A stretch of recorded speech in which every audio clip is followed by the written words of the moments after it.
민중서관에서 발간하는 국어사전을 제가 찾아보니까 성탄절에 대해서 뭐 어떻게 되어 있냐면요, 12월 24일부터 일주일간 예수님의 탄생을 축하한다, 이렇게.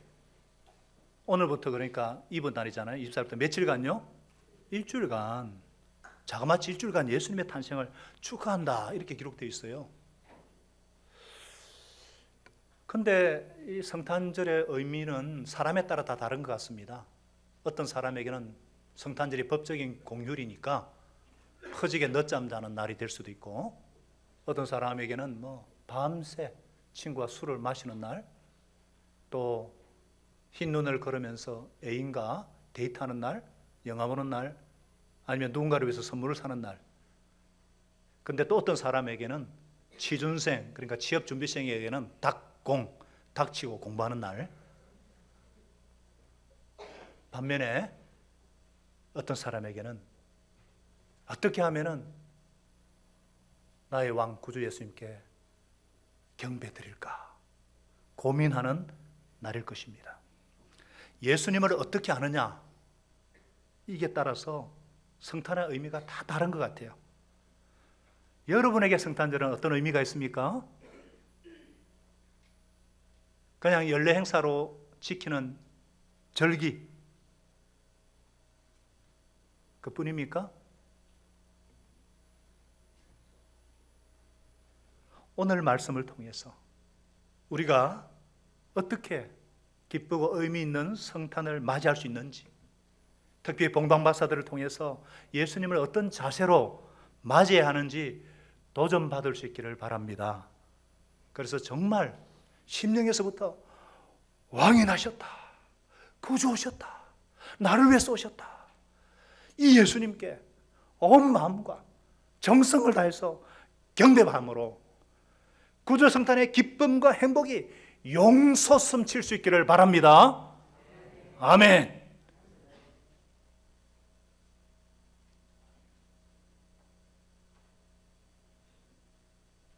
예수님은 지금으로부터 2017년 전에, 2000년 전에 유대 땅 베들레헴이라는 곳에서 탄생하셨어요. 이때 동방에서 박사들, 메자이라 그러는데 현자입니다. 현자. 박사들이 예루살렘에 이르렀다고 하는데, 수도 예루살렘에 이르렀다는데, 성경학자들에 의하면 이들은 바벨론이나 페르시아, 지금의 이라크죠, 제사장들이었다고 합니다. 그 당시 성녀 계급, 제사장 계급은요, 가장 지체 높은 귀족이고, 점성학, 천문학, 지리학, 모든 대학자들. 그래서 별의 운행을 관찰하고 시대의 징조와 미래의 일을 예견하고, 또 전쟁 때에는 왕의 자문 역할을 하는 최고의 엘리트들, 왕립 어떤 자문위원 정도, 최고, 이들이 먼 동방에서부터 2000km나 넘는 그곳에서부터 예루살렘에 이르러서 질문을 했어요. 물었어요. 유대인의 왕으로 나시니까 어디 계시냐? 우리가 동방에서부터 그의 별을 보고 그에게 경배하러 왔노라. 그들이 찾는 유대인의 왕이란 메시아, 그리스도, 구원자를 말합니다.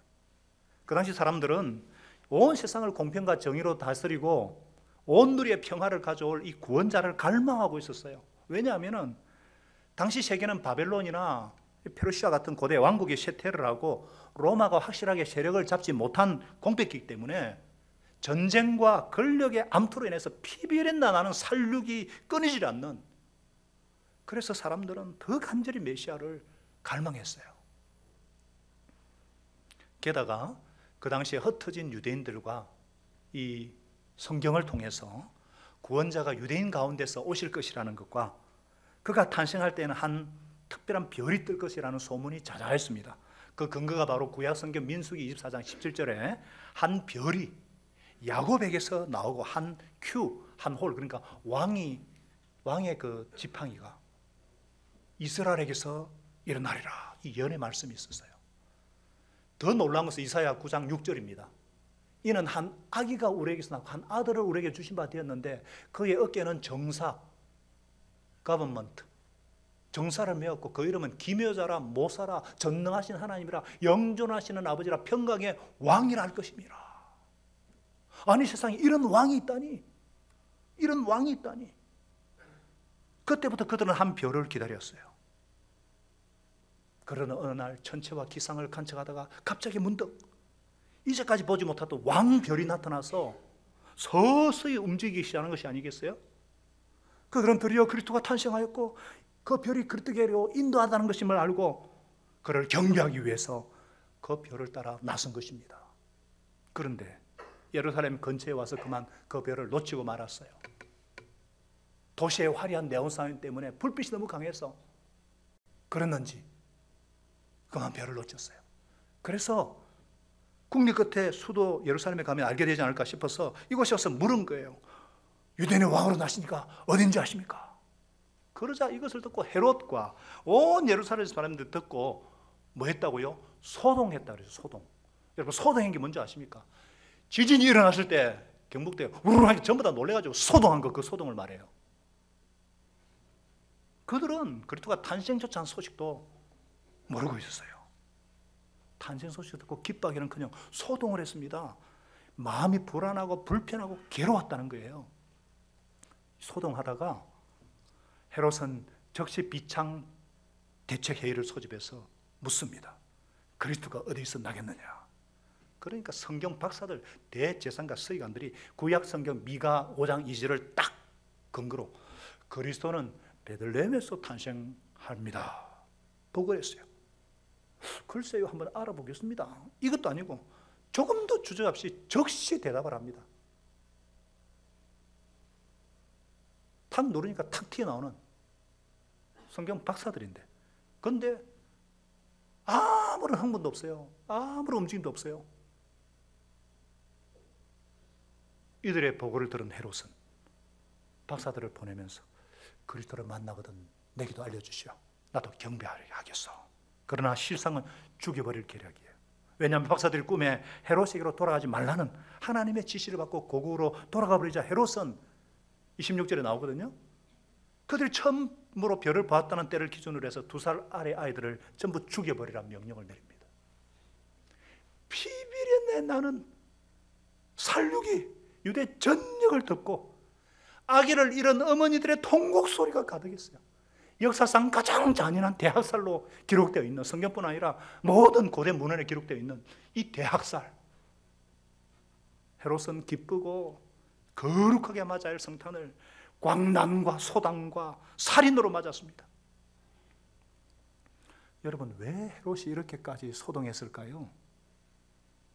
내가 왕인데, 자기만이 왕이 되고자 하는 욕심 때문이에요. 내가 왕인데 또 다른 왕이 있을 수가 없습니다. 헤롯은요, 병적일 정도로 권력에 집착하는 자들입니다. 권력에 방해가 되면 아내와 자식까지 죽이는 사람이었어요. 아니, 그리스도께서 그따위 왕이 따위나 빼앗으러 오신 분이 아니죠. 이제 갓난 아기예요. 그런데 그가 참을 수 없었던 것은 유대인의 마음이 그리로 쏠리려는 것 때문이에요. 자기보다 아기가 더 백성들의 인기를 차지하고 자신보다 더 영향력을 미치는 자가 있다는 사실을 용납할 수가 없어요. 자기 혼자 권력을 가지고 자기 홀로 영광을 받고 자기 이름으로 모든 일이 이루어져야 되는데, 그렇지 않으면 그의 마음은 끊임없이 소동. 그것을 감당하지 못해서 결국 갓난 아이들을 모두 죽여버리는 짜랑무도한 짓을 서슴지 않았던 것입니다. 헤롯뿐만 아니에요. 여러분요, 사람이 자기 홀로 영광을 받고자 하고 내가 왕이 되고자 하면 끊임없이 소동하게 됩니다. 자기만 인기와 영향력을 독차지하고자 할 때 마음이 불편하고 나중에는 악령에 들리게 됩니다. 특히 헤롯과 같은 권력을 쥔 자가 이런 욕심을 가지게 되면 잔악한 자가 돼요. 사람이 참 할 수 없는 짓도 저지게 되는 거 역사가 증명하고 있지 않습니까? 그런데 대부분의 사람들은 최고가 되지 못하는 그런 열등감과 고독으로 괴로워합니다. 시기심으로 뼈가 상합니다. 낮은 자존감으로 별 이상한 짓도 다 합니다. 그러면 예루살렘 백성들은 왜 소동했을까요? 그렇게 메시아를 기다렸는데 그들은 메시아를 맞이할 준비가 전혀 되어 있지 않았기 때문입니다. 그리스도가 오셨다면 지금까지 아니라고 죄악된 생활을 계속할 수가 없어요. 왜냐하면 회개하고 맞아들여야 되니까, 변화돼야 되니까. 근데 회개하기 싫어요. 변화되기 싫어요. 짜증나요. 지금 내 할 일도 많은데.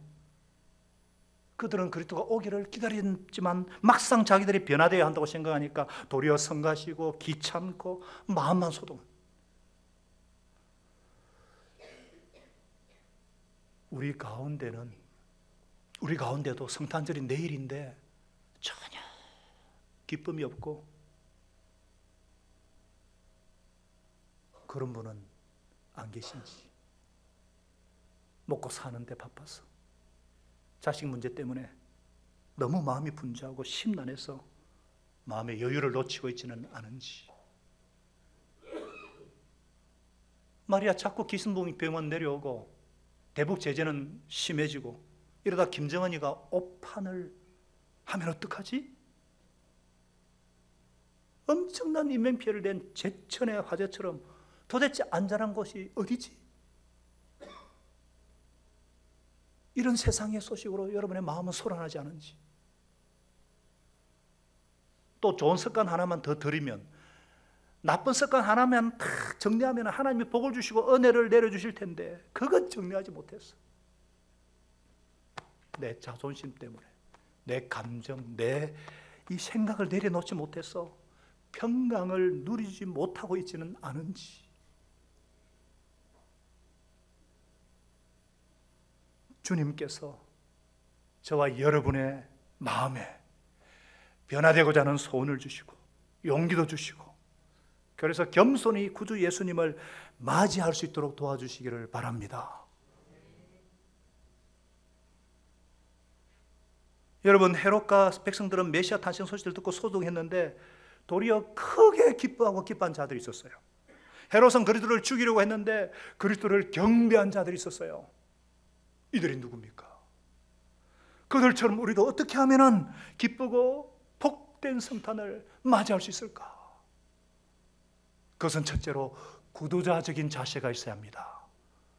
뭐라고요? 구도자의 자세가 있어야 합니다.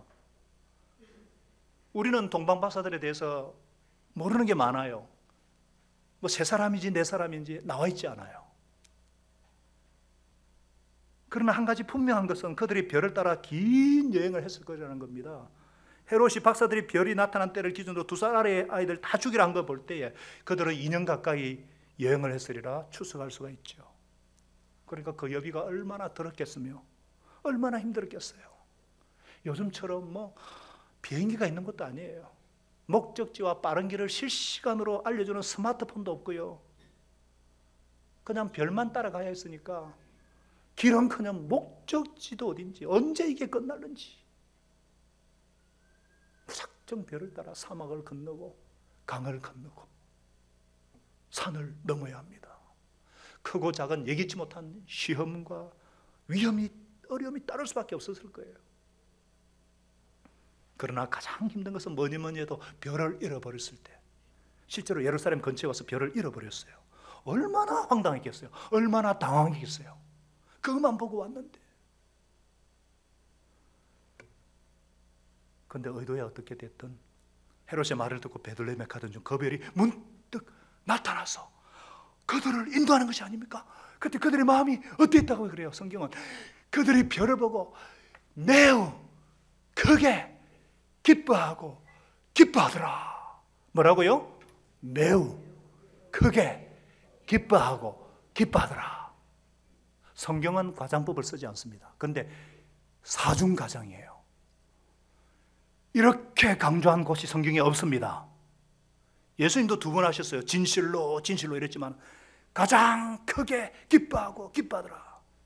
덩실덩실 막 울며불며 춤을 추고 난리법석을 들었을 거예요. 여러분, 이들의 지금까지 살아오면서 뭐 기쁨이 없었겠어요?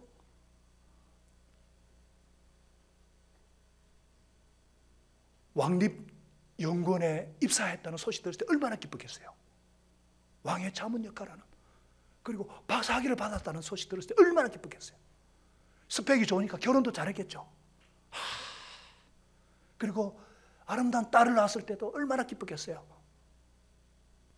근데 세상 그 어떤 지금까지 맛본 기쁨 중에 가장 큰 기쁨, 그 누구보다 더 큰 기쁨, 이건 비교해서 오는 거 아니에요. 절대적인 기쁨이에요.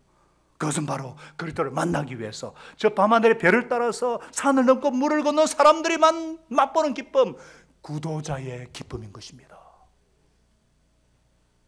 그들은 그리스도를 만나기 위해서 보통 사람들과 다른 생활을 해야 했어요. 남들은 다 자는 시간에 캄캄한 밤하늘을 쳐다보며 메시아의 별을 기다렸고, 별이 빛나는 밤에 음악 들은 거 아닙니다. 밤하늘에 그 메시아의 별을 쳐다보고, 남들은 다 인터넷이나 뒤적이고 TV를 볼 때 그들은 별을 따라갔습니다. 별이 뜬 것을 보고 그리스도가 어디서 태어났는가? 생각으로 그치지 않았어요. 직접 내 눈으로 확인하고자 했고, 그리스도를 만나서 경배하고자 했어요. 그들에게는 열정이 있었고 모든 날때는 용기가 있었어요. 영학자들은 성경을 기가 막히게 맞췄지만은 전혀 미동도 하지 않았는데, 그런 자신은 진리를 발견한 기쁨을 누릴 수가 없어요. 그런데 이 박사들은 만사를 제쳐두고 심지어 안정된 생활이나 지위도 버리고 1년이 될지 2년이 될지 모르니까 휴직을 할 수가 없어요. 몇 년인지 모르니까 그냥 내려놨겠죠. 경배를 드리고 모험을 하고 고생을 했습니다. 이렇게 별을 따르는 수고와 희생과 대가를 치렀기 때문에 그 끝에 오는 기쁨을 맛볼 수가 있었던 것입니다. 사랑하는 여러분, 주님이 너무나 사랑하시는 여러분들, 신앙생활이란 한마디로 무엇이겠습니까? 신앙생활이란 한마디로 별을 따르는 생활입니다. 구도자의 삶입니다. 진리를 따르는 삶이에요. 진리가 어디 있는가? 오늘날 저와 여러분이 따라야 할 별은 무엇일까요? 예수님은 요한복음 16장 13절에서 말씀하셨습니다. 같이 읽겠습니다. 시작. 그러나 진리의 성령이 오시면 그가 너희를 모든 진리 가운데로 인도하시리라. 여기까지. 예, 그렇죠. 모든 진리가 인도한다 그랬어요. 성령이. 또 바울 사도는요 뭐라고 했습니까? 디모데후서 3장 15절 같이 읽어볼까요? 시작. 또 어려서부터 성경을 네가 알았나니 성경은 능히 너로 하여금 그리스도 예수 안에 있는 믿음으로 말미암아 구원에 이르는 지혜가 있게 하시느니라. 또 예수님의 수제자 사도 베드로는 뭐라 그랬어요? 베드로서 1장 19절을 같이 읽어봅시다. 시작.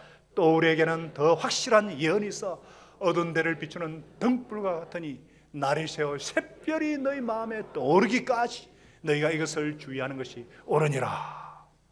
그러니까 별이 동방박사를 그리스도로 인도하였듯이 오늘날에는 성령님과 성경 말씀이, 주님의 말씀이 샛별이 되어서 우리를 그리스도와 그분의 구원으로 인도하여 주십니다. 내 안에는, 내 곁에 계신 성령님께서 모든 진리 가운데로 인도하여 주십니다. 성령은 예수님이 하신 일을, 예수님이 누구신지를, 그 예수님을 믿게 하고 확신케 하시는 예수의 영이시기 때문에, 또 성경 말씀은 내 발의 등이요 내 길의 빛입니다. 하나님께서는 오늘 말씀을 통해서 저와 여러분이, 우리가 동방박사들처럼 말씀을 공부하되 머리가 아닌 가슴으로, 삶으로 공부해야 된다고 말씀하십니다. 지식을 쌓아봤자 아무 소용이 없어요. 이 대제사장과 서기관들은 착 나왔지만은 전혀 메시아와 상관없는 삶을 살았어요. 백날 성경 공부하면 뭐합니까? 행함이 없는 믿음은 죽은 믿음이라 그랬는데, 샛별처럼 마음에 떠오르기까지 말씀을 묵상하고 공부하고 소감을 쓰고 애써 말씀에 순종함으로 그리스도 예수님을 만나야 된다 말씀하시는 거예요. 네 생각을 내려놓고 성경이 그렇다면 그런 줄 알고 말씀의 능력을 체험하자는 열정을 가져야 된다, 이렇게 말씀하십니다. 이를 위해서 새벽을 깨워서 기도하는 삶, 별을 찾는 삶, 혼자서는 힘드니까 목장으로 모여서 함께 별을 찾고 함께 그 별의 인도함을 받고 함께 삶을 나누고 함께 그리스도 예수님을 경험하는 삶을 살아야 된다, 이렇게 지금 말씀하고 있는 거예요. 그래야 가장 크게 기뻐하고 기뻐하더라. 할렐루야. 여러분들, 이 사람은요, 기쁨이 없이는 살 수가 없는 존재예요. 우리가 창세기 배웠지 않습니까? 우리를 보시고 심히 지으시고 심히 기뻐하시기 때문에 우리 인생은 기쁨이 없이는 살 수가 없어요. 기쁨은요, 우리 인생의 본질적인 요소고 기독교의 본질적인 요소예요. 그래서 항상 기뻐하라, 이걸 하는 뜻이라고 그랬어요. 기쁨이 없이는 사람은 한순간 살 수가 없어요. 기쁨은 힘든 인생의 수레바퀴를 돌리는 원동력이고 삶의 무게를 넉넉히 감당하는 원동력입니다. 그렇기 때문에 힘이 들지만 내 스타일하고는 좀 안 맞지만은 그래도 이 불금인 금요일날 특히 차도 막히고 오라는 모임도 많고 할 일도 많은데, 그런데도 삶의 무게를 감당할 힘과 지혜와 기쁨이 없으면 할 수 없기 때문에, 기쁨이 없으면 안 되기 때문에 목장으로 모이는 거예요. 하나님의 임재와 도우심을 얻기 위해서 모이기를 힘쓰는 거예요. 수요 기도회를 통해서 이 가정과 우리 자녀들과 생업과 사역의 부흥을 위해서 부르짖어 기도하는 거예요. 그렇게 하라고 오늘 동방바스를 통해서 하나님께서 저와 여러분에게 강력하게 말씀하고 있는 줄 믿습니다. 예수님의 이름은 내 발의 등이요 힘이요 능력입니다. 말씀은 나의 먼 장래를 환히 비추는 서치라이트고요, 성령님은 내 앞에서 어떤 장애가 있는지 그것을 감지하고 극복하고 도와주는 전조등과 같습니다. 로마서 8장 26절은 이렇게 말씀하세요. 우리 같이 한번 읽어볼까요? 시작. 이와 같이 성령도 우리의 연약함을 도우시나니 우리는 마땅히 기도할 바를 알지 못하나 오직 성령이 말할 수 없는 탄식으로 우리를 위하여 친히 간구하시느니라. 아멘. 가끔요, 내가 지금 무엇을 구해야 할지조차 모를 때가 있죠. 모든 것이 혼란스럽고 길이 보이지 않을 때가 있죠. 마음이 답답할 때가 있죠. 무릎은 꿇었는데 입술이 열리지 않을 때가 있어요. 기도해야 된다는 것조차도 잊어버릴 때가 있어요. 그런데 성령님께서 이런 나의 연약함을 도와주십니다. 조용히 찾아오셔서 내가 지금을 무엇을 간구해야 될지 가르쳐 주십니다. 성령님께서는 우리들이 간구할 때 간구하는 영을 부어주심으로 기도를 도와주세요. 무엇보다 그 기도가 응답될 것이라는 확신을 갖도록 도와주세요. 성령님께서는요, 이 문제 많은 세상에 우리는 문제만을 자꾸 해결하려고 기도하지만은 진짜 필요한 응답이 예수님으로 충만케 되는 것, 늘 주님만을 바라보고 24시간 주님을 생각하고 주님께 시선을 집중하는 삶이 무엇인지, 이것이 어떤 문제들보다 최고의 응답인 것을 가르쳐 주십니다. 이렇게 성령님의 인도를 구하고 따르는 자는 마음과 그 생각의 구조가 달라요. 세상의 어떤 것보다도 하나님과 예수 그리스도와 천국과 영혼을 중요하게 생각하는 이 마음의 구조를 갖습니다. 이러한 마음의 구조는 곧 생명과 평안의 삶을 만들어냅니다. 로마서 8장 6절에 육신의 생각은 사망이지만 영의 생각은 생명과 평안이라고 그랬잖아요.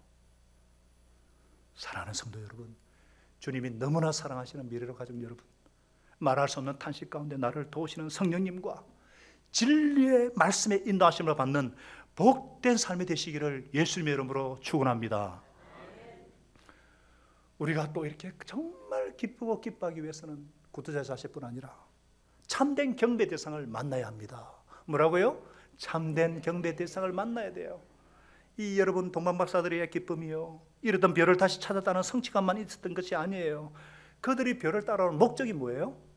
우리가 동방에서 그의 별을 보고 그에게 경배하러 왔노라. 경배하기 위해서예요. 그래서 11절에 보니까 집에 들어가서 아기와 그의 어머니와 마리아가 함께 있는 것을 보고 엎드려 뭐 했다고요? 경배하고. 그들은 드디어 그토록 갈망하던 예수 만나 경배했어요. 그들이 경험한 기쁨은요, 그리스도를 만나고 그리스도를 경배하는 데서 오는 최고의 기쁨, 그들은 참 하나님이 참 사람이 되신 것을 보는 특권을 누렸어요. 이 특권은 모세도 누리지 못했고 아브라함도 누리지 못했고 다윗도 누리지 못했고 제사장도 맛보지 못한 기쁨이에요. 구주 예수님을 만나는 은총과 축복을 받은 거예요. 그래서 예수님은 마태복음 13장 16절에서 이렇게 말씀하셔요. 그러나 너희 눈은 봄으로 너희 귀는 들음으로 복이 있도다. 오늘 이 주님의 음성을 듣고 주님을 만나는 여러분들은 복이 있는 줄 믿으시기 바랍니다. 여러분, 경배가 뭔지 아세요? 경배. 우리가 예배란 말을 듣는데 경배에서 예배가 나왔어요. 월십, 최고의 가치, 내 마음과 정성을 다 바쳐서 어떤 대상을 최고의 가치로 여기고 그것을 위해 내 몸과 마음을 바치는 행위가 경배예요. 여러분 잘 보셔요. 경배가 뭔지 제가 보여드릴게요. 이거 아닙니다. 이거 아닙니다. 경배는 아기께 경배 따라서 아기 예수님께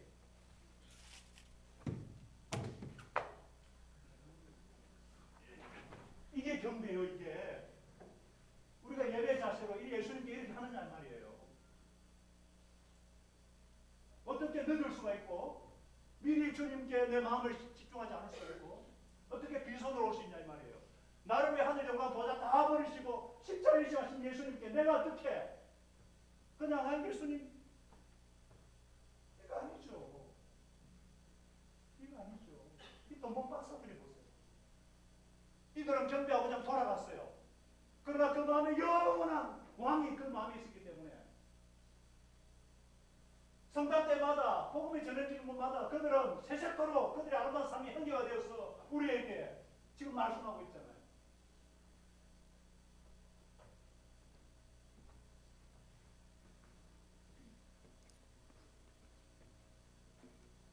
그들이 예수님께 엎드려 경배했다는 것은 예수님을 자신의 왕으로 영접하고 그분의 다스림 받기 위해서 무슨 말씀하시는지 복종하고 헌신해 나가겠다는 표현이에요. 최고의 엘리트고 대학자들이 아기 예수님께 엎드려 경배하는 모습을 여러분 상상해 보세요. 여러분요, 사람에게는 내 모든 정성과 마음을 다해서 사랑하고 내 모든 것을 바쳐 섬길 대상이 필요합니다. 그 대상을 만날 때 가장 행복해요. 제 일생에 가장 행복한 것은 내 일생을 바쳐서 경배할 대상을 만났다는 거예요. 돈이 저를, 그러면 제가 경리학과 들어가서 사장이 되었겠죠. 공부가 저를 만족 못했어요. 제가 몇십 년을 공부를 해봤습니다. 그러나 만족 없었어요. 내 모든 것을 바쳐 경배할 대상, 그 대상을 만날 때 가장 행복했어요. 그게 누군가? 요한계시록 5장 12절은 말씀합니다. 우리 요한계시록 12장 같이 읽어봅시다. 시작. 큰 음성으로 이르되 죽임을 당하신 어린 양은 능력과 부와 지혜와 힘과 존귀와 영광과 찬송을 받으시기에 합당하도다. 아멘.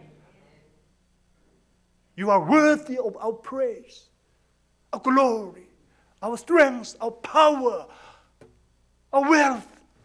You are worthy. 당신만이 영원히 경배받으시기에 합당하신 분이십니다. 이게 지금 계시록에서 모든 천군 천사들이 하늘나라 간 성도들이 그렇게 외치고 있는 거예요. 그것을 이 땅에서 실현하는 것이 예배입니다.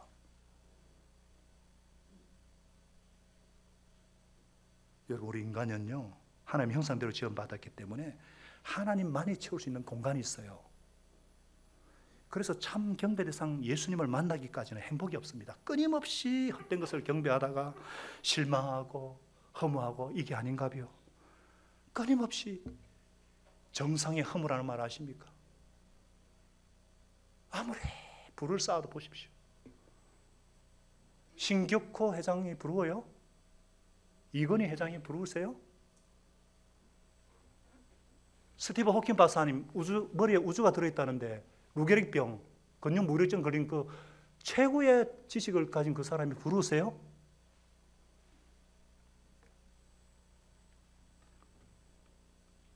마음대로 쾌락의 정도로 하는 이영학이 부러우세요?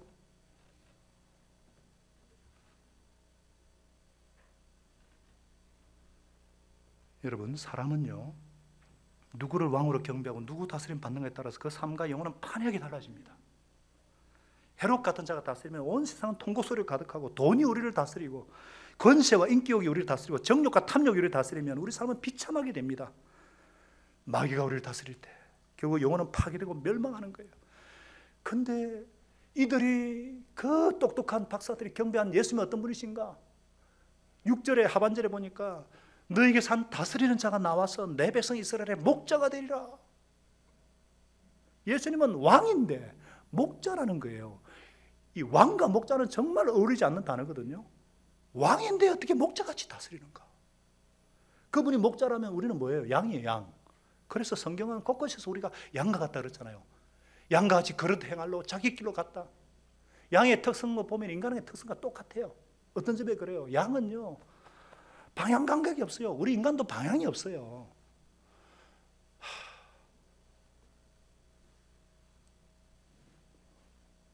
오늘 좀 밥 적게 먹어도 되겠죠? 적게 늦게 먹어도 되겠죠? 이 성탄 메시지는 늘 들을 수 있는 게 아니에요. 여러분, 우리가 양과 같은데 어떤 점에 그러냐면, 첫째로 사람은요, 방향을 잃고 살아가요. 양은 동물 중에 제일 방향 감각이 없어가지고 집에서 조금만 떨어져도 잘 찾아오지 못해요. 오늘날 우리 현대인의 모습과 똑같잖아요. 그렇게 똑똑하고 잘나고 스피드를 향하고 제4차 쌓고 사물인터넷에 쌓고 AI에 쌓고 그러는데 얼마나 빠른지, 몇 년 전만 해도 이 뜸한 워키토키 가지고 여보세요 했는데 이제는 뭐 손목에 뭐 그렇게 빠른데, 진짜 중요한 건 속도가 아니라 방향인데 그렇게 달리다가는 사고 납니다.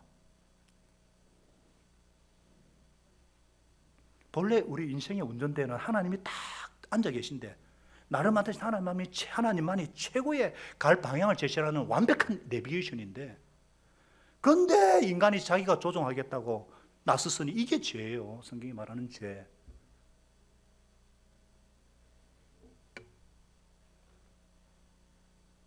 또 늘 양은 두려움 가운데 살아요. 우리 인간이 똑같아요. 양이 얼마나 겁 많은 동물인지, 양치기 한 마리가 수백 마리 양을 이렇게 인도합니다. 사람이요, 강한 것 같은데 아이고, 속들임이 얼마나 많은지. 우리 학생들, 저도 그랬지만 아무리 공부를 많이 해도 내일 시험을 망칠 것 같은 이상한 두려움이 있고요. 어디에 혹이 만져지면은 암이 아닌가 들것 겁부터 나고요. 보험 안 든 사람 없죠? 연예인들은 부위별로 보험 드는 거 아시죠? 부위별로. 겉으로는 강한 것 같은데 속 두려움 많은 게 이게 인간이에요. 이 두려움은 뭐냐? 성경은 이것이 하나님을 떠난 죄의 결과라 그럽니다. 또 인간이 너무 쉽게 더러워져요. 양이 그렇습니다. 양이 멀리서 보면 굉장히 깨끗하고 하얀 것 같은데, 아이고 잘못 알고 계세요. 중동 가보셔요. 양만큼 냄새나는 동물이 없어요. 아주 더러워요. 개는 핥아가지고 스스로 자기를 깨끗한데 양은 그 짓도 못해가 병에 걸려요. 우리 인간이 똑같잖아요. 얼마나 나쁜 거 잘 배웁니까? 애들은 어디서 배웠는지 금방 배워오고요. 미워하고 불평하는 거 안 가르쳐도 금방 하고요. 나쁜 습관 말투 하나 고치는 거 이게 얼마나 어렵습니까? 내 지랄 같은 성질 하나 고치는 거 얼마나 힘들어요. 마음만 먹으면 툴툴 일어날 것 같은데 이게 안 되는 거예요. 내 감정이. 그만큼 우리가 죄악된 존재예요. 이런 양과 같이 어떻게 방향을 잡고 어떻게 두려움에서 벗어나고 어떻게 깨끗하고 건강해질 수 있는가? 목자가 있어야죠. 목자가 앞서가서 지팡이와 막대기로 보호해 주시고 인도하시고, 늑대가 오면 몸을 던져 보호하고, 같이 살면서 더럽혀진 양을 깨끗이 씻겨주고, 병든 양은 치료해주고. 그래서 목자 대신 주님을 보고 다윗은 시편 23편 1절에 여호와가 나의 목자시니 내게 부족함이 없다. 내가 부족함이 없다. 사랑하는 여러분, 창조주 하나님께서 잃어버린 양과 같은 저와 여러분을 구원하시기 위해서 이 땅에 오셨습니다. 그분이 누구십니까? 그분이 바로 예수님. 그분은 경배받기에 합당하신 만왕의 왕이신데, 겸손히 자기를 비워 양들과 함께 사는 목자처럼 죄로 병들고 고통하는 우리 곁에 오셔서 쳐다보기도 부담스러운 문둥병자의 썩은 살에 손을 대시고, 돈에 미쳐 날뛰는 세리마트의 친구가 되어주시고, 남자를 5이나 갈아치운 사마리아 여인의 영혼이 목마르지 않는 생수가 되어주시고, 7 귀신 들려서 망가졌던 인생의 아픔과 상처를 치유하는 구주가 되어주셨어요. 이거 성경 얘기가 아니라 오늘날 현재 예수님을 만난 우리들의 이야기입니다. 예수님은 요한복음 10장 10절에 말씀하셨어요. 나는 선한 목자라. 선한 목자는 양들을 위하여 목숨을 버리거니와. 이 말씀대로 예수님께서 양과 같은 저와 여러분의 죄를 대신하여 십자가에 죽으신 거예요. 그 보배 피로 우리의 모든 더러운 죄를 깨끗게 씻겨주시고, 왜 물을 뿌리는지 아십니까? 죄를 다 씻겨 정결했다는 말이에요. 이제는 새 사람이란 말이에요. 이제는 죽었다는 말이에요. 그리고 부활하신 예수님과 연합해서 이제는 새 생명 가운데, 그리고 성천하신 주님은 지금도 하나님 보좌 우편에서 저와 여러분을 위해서 중보 기도하고 계십니다. 그리고 성령님을 한량없이 부어주셔서 때로는 피 묻은 손으로 안아주시고, 때로는 정말 저의 옆에서 힘을 주시고, 하나님의 때에 하는 방법대로 해결해 주시고, 그 사랑에 녹아서 우리가 마음으로부터 주님을 경배하고 주님을 찬양하기를 그렇게 기다리시고 그 사랑, 그 구주 성탄의 은혜가 바로 성탄의 진짜 의미인 것입니다. 사랑하는 여러분, 예수님은 우리를 사랑 다스리시되 사랑으로 다스리십니다. 목자같이 다스리십니다. 완벽하게 다스리십니다. 기도하시면서 다스리십니다. 이 선한 목자 예수님은 저와 여러분을 영원히 다스리시는 유일한 왕이시요 유일한 경배의 대상인 줄 믿습니다. 이 예수님만을 경배할 때 참 행복과 진정한 안정과 기쁨을 누리게 되십니다. 이 예수님을 우리가 어떻게 경배하면 되겠습니까? 앞에 말씀드렸지만은 박사들처럼 하면 됩니다. 박사들은요, 보배압을 열어서 황금을 드렸어요. 황금은 왕이라는 걸 의미합니다. 예수님이 왕이다. 영원히 변하지 않는 황금. 유황은요, 값비싼 그 대제사장, 예수님 우리의 대제사장, 하나님 우리 사회를 잇는 대제사장. 모략은요, 시체를 부패할 방대하는 아주 비싼, 이것은 예수님의 십자가를 상징하는 거예요. 이 예물을 드린 거예요. 너무너무 비싼 보물이에요. 하루아침에 준비할 수 없어요. 그들은 처음부터 이것을 드리고자 간직하고 있었고 마침내 엎드려 아낌없이 드렸어요. 그들의 믿음과 사랑을 그냥 삶으로 고백한 거예요. 그리고 가장 크게 기뻐하며 돌아간 그들은 성경이 성탄의 메시지가 전하되는 곳마다 계속해서 그들의 삶의 향기가 되어서 우리에게 말씀하고 있지 않습니까? 우리도 이 예수님께 경배와 보배압을 열어 귀한 예물 드릴 수 있기를 축복합니다. 역대상 16장 19절은 말씀해요. 여호와 이름에 합당한 영광을 그에게 돌릴지어다. 예물을 가지고 그 앞에 들어갈지어다. 아름답고 거룩한 것으로 여호와께 경배할지어다. 과거 우리가 잘못된 경배 대상에 내 시간과 물질과 인생을 드린 분이 계시다면, 저 정말 옛날에 미친 짓 많이 했어요. 그 귀한 시간과 물질을 쓸데없는데 허비한다고. 그런데 이제는 내 모든 진심과 삶과 물질을 드려도 합하지 않으신 분, 영원히 나의 경배를 받기 합당하신 예수, 오직 그 이름 예수님을 나의 구세주 주님으로 맞아들이고 경배함으로 내 생의 최고의 행복을 맛보시기를 축원합니다. 이미 예수님 영접하신 분들, 신앙생활의 기쁨이 어디 있습니까? 신앙생활의 기쁨이 어디 있어요? 예수님 자체를 만나고 예수님 자체를 경배하는 데 있는 줄 믿습니다. 신앙생활 하면서 열매가 없다, 재미없다, 자꾸 일 꼬인다, 주님 사랑 의심하고 세상 잔재미를 즐기는 이유가 뭐예요? 예수님 자체를 만났어. 예수님 자체를 경배하는 기쁨을 잃어버려서가 아닌지. 그에게 경배하러 왔노라. 보배압을 열어 그에게 경배하노라. 우리 시간에 목자 타이틀 다 내려놓으시고, 저 설교자 타이틀 다 내려놓습니다. 예배팀들, 예배 인도자 다 내려놓으시고, 교사들 다 내려놓으시고, 집사, 안수집사, 권사, 장로 다 내려놓으세요. 그게 뭐가 중요합니까? 우리는 여전히 주님의 도우심 필요한 죄인이고 목자 없이는 살 수 없는 양이고, 이 시간에 예배자로서 왕 대신 주님께만 경배해 드릴 수 있기를 바랍니다. 오늘도 우리는 주님의 거르는 그 피가 필요합니다. 엎드려 경배하는 마음, 낮은 마음에 주님의 기쁨이 흘러 임합니다. 물은 높은 데서 낮은 곳으로 흘러듯이 은혜도 낮은 곳으로 흘러 넘치게, 심령이 가난하고 애통한 자가 복이 있다 했습니다. 이번 성탄절에 저와 여러분이 동방막자들처럼 이 경배 열정을 회복하고 낮아지고 낮아진 마음, 주님만이 나를 완전히 채워주시고, 그래서 나의 가장 소중한 것을 더 경배함으로 최고의 행복과 기쁨을 주님 다시 오실 때까지 누리게 하시기를 예수님의 이름으로 축원합니다. 축원합니다. 기도하겠습니다.